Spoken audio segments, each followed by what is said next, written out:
o desejo de criança nas novas parentalidades. Desejo de criança, não da criança. O desejo de ter criança, que é profundo, é visceral, mas ele não é só genético. Ele depende da nossa dívida simbólica com o pai e com a mãe. O desejo de criança passa pela prova do luto da criança idealizada. O desejo inconsciente depende da diferença sexual e da morte. Ele depende da função do pai, isto é, da referência simbólica ao outro sexo, a qual garante a passagem do biológico ao etimológico. Recentíssimo livro na França do psicanalista Jean-Pierre Winter, que não tem tradução ainda, se chama Homoparenté, que não é a mesma coisa que homoparentalidade, a tradução seria homoparentes. Analisa a legitimidade do desejo nas novas parentalidades estimuladas pela procriação médica. Ele interroga as consequências de apagar a diferença dos sexos da filiação em legalizando a homoparentalidade. A introdução do termo parentalidade em substituição ao termo parentesco anuncia, segundo ele, um deslocamento de senso linguístico e nos leva a uma confusão de raciocínio. Ela, psiquicamente, é uma negação psíquica que aparece nos novos discursos de família.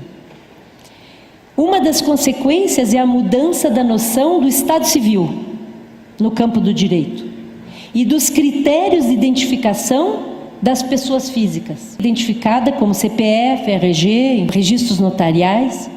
Então, as consequências de todas essas transformações, o direito se dispõe a resolver ou se ele se dispõe a gerir as consequências. Das questões relativas ao estado de pessoa, as questões relativas à família e ao direito da criança, as mais acrobáticas são ligadas aos casos de cirurgia de redefinição de sexo.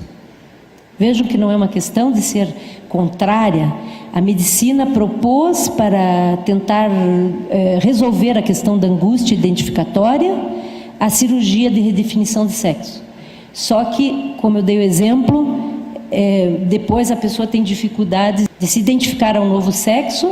E o caso mais paradigmático trabalhado entre os juristas é o primeiro caso no Canadá, em que um pai de família pediu ao judiciário autorização para a redefinição de sexo, porque nos outros países evoluídos precisa sim de autorização judicial. E depois de ter feito a redefinição de sexo, ele veio ao judiciário canadense pedindo a retificação do estado civil, passou a ter nome de mulher, sexo feminino. E depois ele pediu para retirar o nome de pai, o nome de família e a função paterna do registro dos 3 filhos. E pediu para continuar casado com a esposa, daí enquanto mulher. Jean-Pierre Winter diz que as consequências do apagamento dos traços identificatórios, tanto no psiquismo quanto para as questões jurídicas, são imprevisíveis.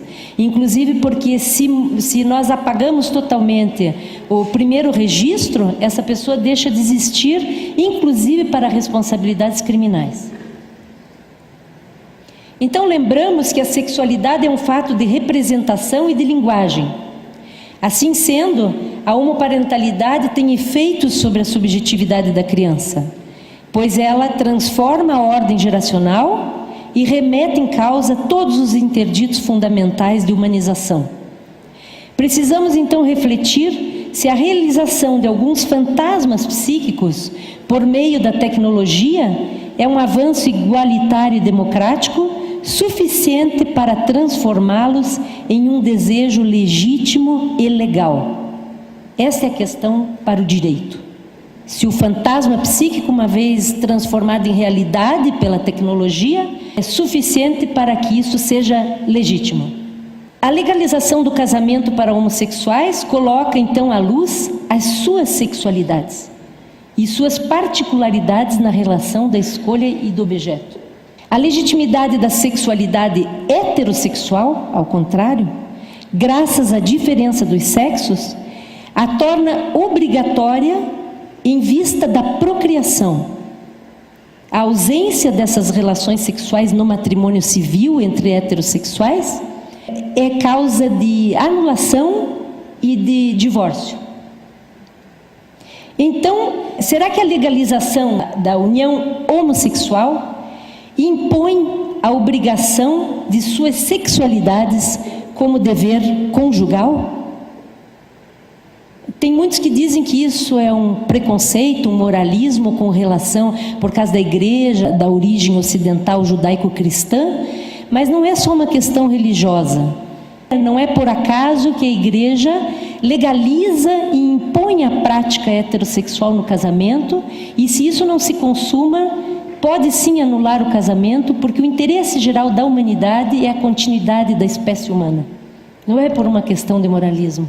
Teve, com certeza, muita coisa moralista na tradição judaico-cristã, mas a questão primeira é a questão da continuidade da espécie. A legalização da união homossexual impõe a obrigação de sua sexualidade como dever conjugal? Agora, é interesse da sociedade legalizar a prática homossexual? A gente pode não se incomodar, respeitar a prática homossexual, praticar a homossexualidade, enfim, está na moda. Os comportamentos homossexuais hoje estão na moda no mundo inteiro. Mas será que é interesse enquanto procriação, enquanto continuidade da espécie? Qual seria então a finalidade e o interesse geral para a humanidade? Estamos vivendo então uma subversão simbólica na linguagem, no discurso e na norma jurídica. É o sistema normativo, enquanto norma fundamental, que vai mudar, que está mudando. Não sei se o direito tem condições de impedir isso, mas tem que refletir sobre os destinos da civilização. Na indiferença dos sexos, uma outra violência que a diferença entre pessoas aparece. Uma sociedade de mortos que não legitima mais a procriação humana através de um laço amoroso e carnal. Um fantasma de imortalidade física, de clonagem. Porém, é pouco provável que um ideal social não legitime mais a procriação natural como norma. Pouco provável, porque senão a espécie não continua. Ou vai continuar controlada pelo meio científico. É nisto que a questão da produção de novas gerações não pode ser separada do exercício da sexualidade. E que a união homossexual legitimada desemboca, sim, na questão da filiação. Então, se nós vamos conceder, estamos concedendo a adoção por homossexuais, nós temos que decidir no sistema jurídico como isso vai ser feito. Esta é a grande questão da bioética.